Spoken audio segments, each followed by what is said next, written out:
Eisenhower era of republicanism, and Eisenhower moved the party, I think, to the center, and then by the time Margaret Chase Smith runs, the conservative movement under Goldwater is kind of exploding onto the scene. So she kind of missed out there. Now, what's interesting is that inevitably a lot of people just assumed that she might be running for vice presidential nomination, and there were a number of people that said that'd be a pretty good ticket. Barry Goldwater on as president, Margaret Chase Smith as vice president. You can unify the party, the conservative wing and the moderate wing, and all that kind of stuff. The part of the problem was that she ran a campaign basically, she had almost no resources. She had very little money. There was she ran a campaign, I think she just kind of went by bus around Maine and just, no TV ads, just purely meeting people. And I think if I recall, she would make it a point to go back to the Senate to make sure she voted, because for a while she had the record for the most number of consecutive votes. So she was torn back and forth between going to D.C. and going to all these different states for the primaries. And so, ultimately she didn't do very well. And she did well in Illinois. I think she got about a quarter of the vote. But everywhere else she was kind of shut out. But, to her credit, she was the first woman to even have her name being placed for the nomination. And she did win a few delegates. So, she is in history for that. If she had won, let's look at our alternate universe here. Do you think it would be just in the similar vein of the Rockefeller, Eisenhower sort of Republican governing style? Oh, yeah. I think, that would have been very interesting because I guess she would have been going up against Lyndon Johnson. And she was definitely a long record of being kind of that moderate Republican, moderate conservative, voting record. So, I think she definitely would have governed in that respect. Do you get a sense of, was there any sort of legacy from her campaign beyond, you mentioned she was the first establishment, mainstream female candidate. Mm-hmm. Do you think she did anything to pave the way for other candidates? Yeah, I do. Part of it is looking at the totality of her career, being the first woman to serve in both houses. And one thing, too, is that before her, there were a number of women who served in Congress, but a lot of that was because of the widow's mandate. Wife fills in the rest of her late husband's term. But she was one of the first to break through that and have a career of her own. And so I think if you look at the continuum of women's involvement and having long established careers, for a long time she was one of the most admired people in the country. I think she's the kind of person that if you were into politics in the 50s and 60s and, you would think, who's the main woman in Congress right now? You would think of Margaret Chase Smith. That was her. So I definitely think that and the fact that she was also very well respected, I think she definitely was somebody that did leave a legacy. Well, the pace seems to quicken when it comes to female candidates, and the next one you discussed is in 1972, Shirley Chisholm. Mm-hmm. Yeah, so tell me about her background, and is she similar to Smith, different? Mm-hmm. Mm-hmm. Well, they were contemporaries to an extent. Very different background. She's from New York City, but her parents were immigrants from Barbados. It's interesting because her parents, she was born in New York City, but then her parents sent her down to Barbados to get an education because she studied, I guess, under kind of the British schools down there. So it was quite a transition to go from, and then after that, she went back to New York City. This is all when she's a kid. So she's kind of going between the Caribbean and New York City, which is a big culture change, weather change, everything.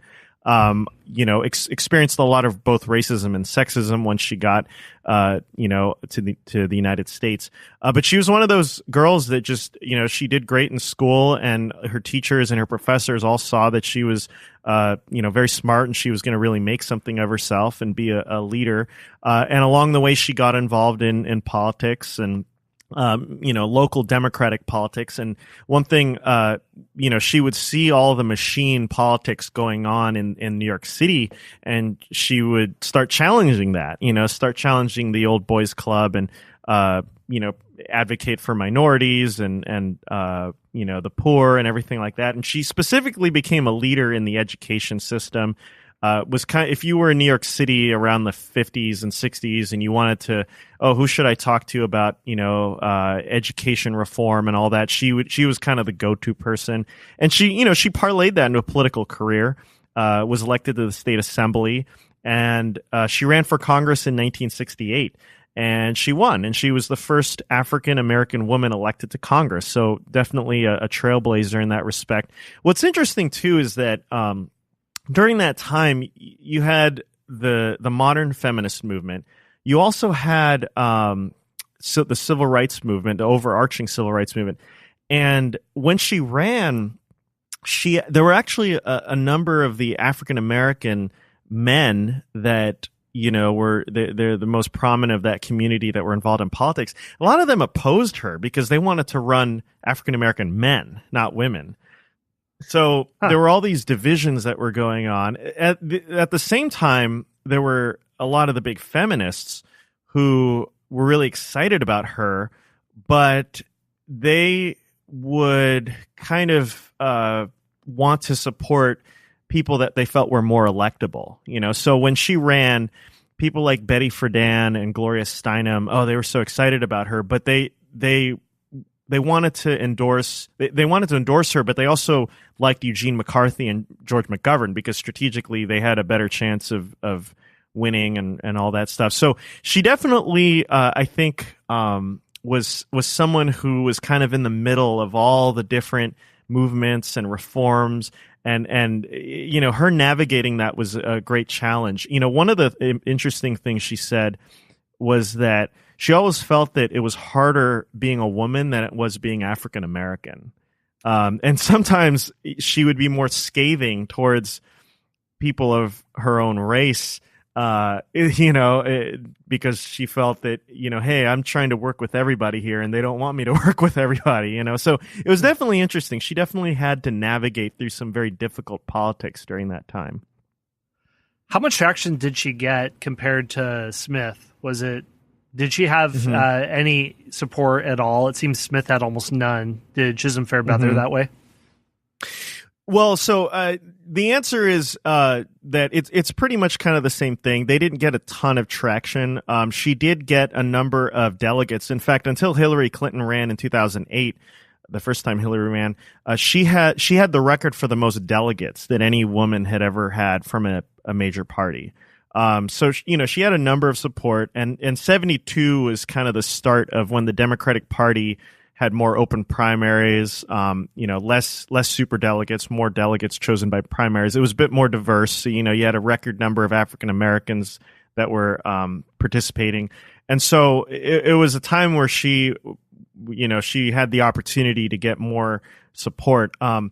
And one thing I'll say also is that she definitely, well, first of all, her campaign when she ran for Congress, I thought it was just perfect for her. It was Shirley Chisholm, unbought and unbossed. And that really kind of gives you a picture of who she was. I mean, she's a very strong lady.